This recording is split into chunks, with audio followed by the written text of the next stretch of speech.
Welcome to the Slop Farm. Enjoy the video. In this video, I will explain how to replace struts on a Toyota Avalon. First, prioritize safety by parking your car on a flat, stable surface and engaging the parking brake. Use wheel chocks to prevent any movement. Gather all necessary tools, including a jack stands, a lug wrench, and a socket set. Having the right equipment ready makes the process smoother and safer.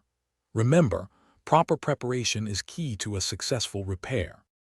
Once the vehicle is safely elevated and the wheel is off, you'll begin the disassembly.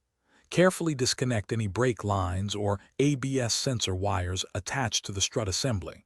These are often held by small clips.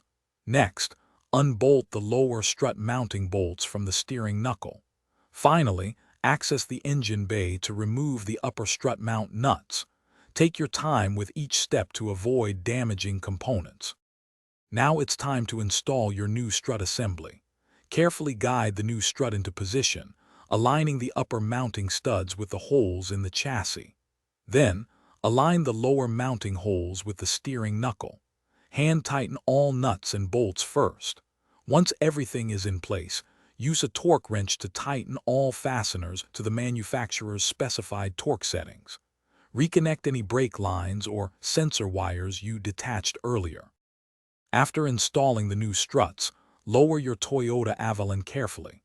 Double-check all connections and ensure everything is securely tightened. Take the car for a short test drive, paying close attention to any unusual noises or changes in handling. This helps confirm the installation was successful and that your vehicle is safe to drive. For more great deals and to upgrade your clean game with the Shark AI Ultra Robot Vacuum, check the link in the description below. It's voice-controlled, self-emptying, and pet-friendly. Thanks for watching. Consider subscribing if we helped you today.